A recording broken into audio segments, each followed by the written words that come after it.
चमक दमक में अनम की माँ से कहती है कि यह इस घर का शानदार कमरा तुम्हारे और मुदस्सर के लिए रखवाया है। और साथ ही कहती है कि मुझे कमरा नहीं, मुझे घर से हिस्सा चाहिए। और वो कहती है वाकई कमरा तो बहुत अच्छा है। ऊपर से रामीन आती है और रामीन कहती है कि यह हुमायूं के नाना का कमरा था, उसने बहुत प्यार से बनाया था और इसी कमरे में उसके नाना की वफात हुई थी। यह बात सुनती है अनम और वहां से भाग जाती है, कहती मैं नहीं इस कमरे में रहूंगी। तो रामीन बहुत खुश होती है कि बड़ी आई इस कमरे में रहने वाली। उधर फरा फोन पे बात करती हो तो पीछे से रामीन आ जाती है, वो तो सिकंदर से बात कर रही होती है। फरा पीछे देखती है तो रामीन होती है, तो फोन बंद कर देती है। फरा तो बातें सुनाने लगती है रामीन को कि ऐसे चुप के बातें नहीं सुनती। तो रामीन उससे कहती तुम कौन से अपने कमरे में कर रही हो बात। साथ ही अपनी माँ को कहती है कि देखो मुझ पर इल्जाम लगा रही है कि मैं किसी लड़के से बात कर रही हूँ।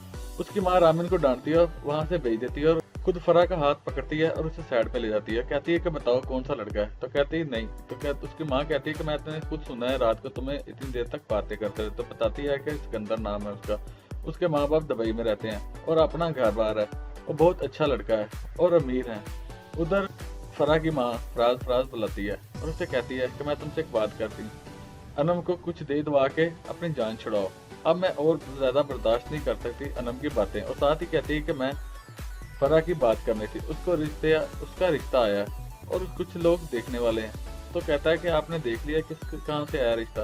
तो कहती है फरा के दोस्त ने बताया कि ये तो ड्रामा कर रही है, अपनी बेटी की सब गलतियां छुपा रही है। इसने तो अपने बच्चों की सब गलतियां छुपाई होती हैं, एक दिन इसे पछताना पड़ेगा जब लोग ये सब फंस जाएंगे। उधर फरा बात कर रही होती है सिकंदर से और साथ ही कहता है सिकंदर कि मेरे माँ बाप यहाँ नहीं आ सकते, मेरे अब्बा की तबीयत खराब है और मेरी माँ बिजी है, वो लोग मिडिल क्लास के लोग नहीं है, उन्हें कोई काम है। तो कहती है फरा के तुम नकली माँ बाप बना के ले आओ। सिकंदर तो यही चाहता था।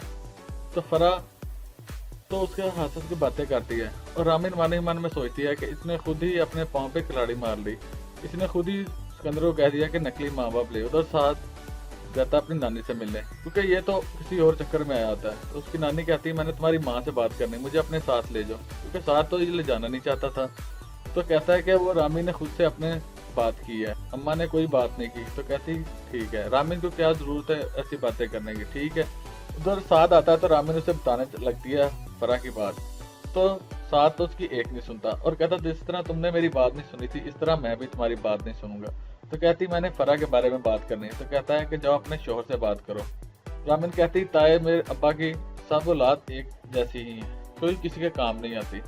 उधर फरा है कि वो रामीन पे चीखती है कि तुमने चाय पराठा मेरे रूम में भेज दिया, मैं जूस पीना चाहती हूँ, मैं डाइटिंग पे हूँ।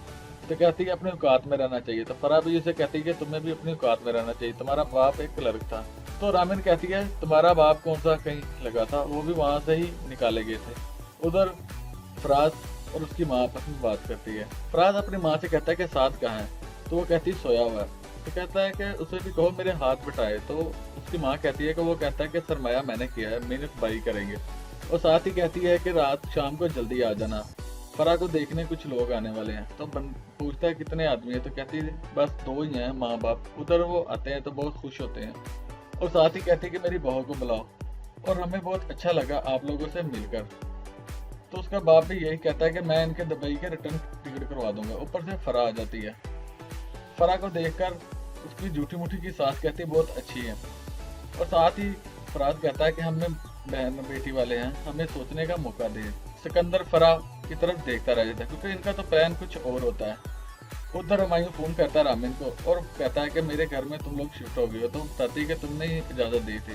तो कहता मैंने 3 महीने का टाइम दिया था, बस 3 महीने रह गए हैं। उधर अनम अपनी माँ को धमकी दे देती है कि आपको कोर्ट का नोटिस आ जाएगा, अगर आपने मेरी बात ना मानी, मेरे नाम करना किया तो मैं फरा की असलियत भी सबके सामने ले आऊंगी।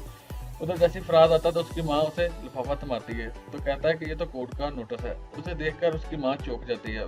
देखना है क्या होगा। वह सारी अपडेट जानने के लिए सब्सक्राइब कीजिए हमारा चैनल।